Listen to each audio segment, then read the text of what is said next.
ನೋಡಿ ಇಲ್ಲಿಂದ ಈ ಶೋಲ್ಡರ್ ಇಂದ ಇಲ್ಲಿಗೆ ಎಷ್ಟಿದೆ ಅಂತೇಳಿ. ಇದನ್ನ 15 ಇಂಚ್ ಇಟ್ಟಿದ್ದೀನಿ ನಾನು. ಸ್ವಲ್ಪ ಅದು ಸ್ಟಿಚ್ ಆದ ನಂತರ ಇಲ್ಲೆಲ್ಲ ಸುಕ್ಕಾಗುತ್ತಲ್ಲ, ಹಾಗಾಗಿ ಕಡಿಮೆ ಆಗಿರುತ್ತೆ. ನೋಡಿ 1 ಪಾಯಿಂಟ್ ಕಡಿಮೆ ಬರ್ತದೆ. ಅಂದ್ರೆ 15 ಇಂಚು ಟೋಟಲ್ ಉದ್ದ. ನಮಗೆ ಮೊದಲಿಗೆ ಈ ಮೆಜರ್ಮೆಂಟ್ ಬೇಕು. ಇವಾಗ ಬಂದು ನೋಡಿ ಇಲ್ಲಿ ಚೆಸ್ಟ್ ಹಾಗೆ ಕೆಳಗಡೆ ವೇಸ್ಟ್, ಇವನು ನಾವು ಮೇನ್ ಇಂಪಾರ್ಟೆಂಟ್ ತಗೋಬೇಕು. ನೋಡಿ ಬ್ಯಾಕ್ ಸೈಡ್ ಬಂದು ನಾನು ಚೆಸ್ಟ್ ವೇಸ್ಟ್ ಮೆಜರ್ಮೆಂಟ್ ತಗೋಣ. ನೋಡಿ ಇದನ್ನ ನಾನು 44 ಚೆಸ್ಟ್ ಇಟ್ಟಿದ್ದೆ. ಇದು ಎಷ್ಟು ಬರುತ್ತೆ ಅಂತ ಗೊತ್ತಾಗುತ್ತೆ ನಿಮ್ಗೆ. ನೋಡಿ ಕರೆಕ್ಟ್ ಆಗಿದೆ 44. ನಿಮ್ಗೆ ಹಿಂದಿನ ಒಂದು ವಿಡಿಯೋದಲ್ಲಿ ನೋಡಿದ್ರೆ ಗೊತ್ತಾಗುತ್ತೆ. ನಾನು ರೀಸೆಂಟ್ ಆಗಿ ಅದ್ರದ್ದು ವಿಡಿಯೋ ಕೂಡ ಹಾಕಿದ್ದೆ.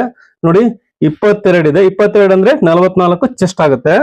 ನೋಡಿ 44 ಚೆಸ್ಟ್ ಮೆಜರ್ಮೆಂಟ್ ಇದೆ.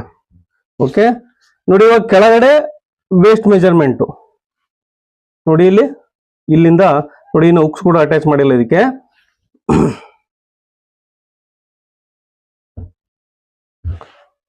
ನೋಡಿ ಇಲ್ಲಿ 18 ಸಾರಿ ಜಾಸ್ತಿ ಇದೆ ನೋಡಿ,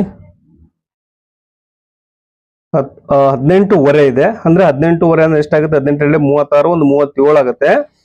ನೋಡಿ ಇದು 37 ಅಂದ್ರೆ 37 ಇಂಚು ಇಟ್ಕೊಳ್ಳೋಣ. ನೋಡಿ 37 ಇಂಚು ಸೊಂಟದ ಅಳತೆ ಆಯ್ತು. ಓಕೆ, ನೋಡಿ ನಾವು ಈ 3 ಮೆಜರ್ಮೆಂಟ್ ಸಿಕ್ಕರೆ ಒಂದು ಮಾರ್ಕಿಂಗ್ ಅನ್ನ ಮಾಡ್ಕೋಬಹುದು. ನಿಮ್ಗೆ ಆರ್ಮ್ ಡೌನಿಂಗ್, ಶೋಲ್ಡರ್ ಯಾವ ರೀತಿ ಮೆಜರ್ಮೆಂಟ್ ತಗೋಬೇಕು ತೋರಿಸ್ತೀನಿ ನಾನು ನಿಮ್ಗೆ.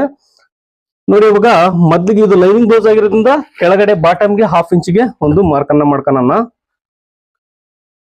ಇವಾಗ ಉದ್ದ ಬಂದು 15 ಇಂಚು. ನೋಡಿ 15 ಇಂಚು ಪ್ಲಸ್ ಶೋಲ್ಡರ್ ಮಾರ್ಜಿನ್ ಮೇಲ್ಗಡೆಗೆ 1/2 ಇಂಚಿಗೆ ಮಾರ್ಕ್ ಮಾಡ್ಕೋಬೇಕು. ನೋಡಿ ಇಲ್ಲಿ ಇದು 15 ಇಂಚಿಗೆ ಒಂದು ಮಾರ್ಕಿಂಗು. ನಿಮ್ದು ಎಷ್ಟು ಉದ್ದ ಇದೆಯೋ ಆ ಬ್ಲೌಸ್ ಅದ್ರಷ್ಟೇ ಇಡಿ ನೀವು. ನಾನು ಇದ್ರ ಪ್ರಕಾರ ಇಡ್ತಾ ಇದ್ದೀನಿ. ನೋಡಿ ಈ ಸೈಜ್ಗೆ ನಾವು 2.25 ಇಂಚ್ ಇಟ್ರೆ ಸಾಕು. ನೆಕ್ ಬಿಡ್ತನ್ನ 2.5 ಇಟ್ರು ಕೂಡ ನಡೆಯುತ್ತೆ. 2.25 ನಮಗೆ ರೆಡಿ ಸಿಗುತ್ತೆ. ನೀವು ಪೈಪಿಂಗ್ ಮಾಡ್ತೀವಿ ಅಂದ್ರೆ 2.5ನೇ ಸಿಗುತ್ತೆ ಆಲ್ಮೋಸ್ಟ್ ಆಲ್. ಹಾಗಾಗಿ ನಾನು ಪೈಪಿಂಗ್ ಮಾಡೋದ್ರಿಂದ ಇದನ್ನ ಇಲ್ಲ ಪೈಪಿಂಗ್ ಮಾಡಲ್ಲ ಫೋಲ್ಡಿಂಗ್ ಮಾಡ್ತೀನಿ ಅಂದ್ರೆ 2.5 ಇಂಚ್ ಇಟ್ಕೊಳ್ಳಿ. ಅಂದ್ರೆ ಇಲ್ಲಿ 2.25 ರೆಡಿ ಆಗುತ್ತೆ. ನಾನು ಇದನ್ನ ಫೋಲ್ಡಿಂಗ್ ಮಾತ್ರ ಮಾಡ್ತಾ ಇದ್ದೀನಿ. ಹಾಗಾಗಿ ನೋಡಿ 2.5 ಇಂಚ್ ಇಟ್ಕೊಂಡು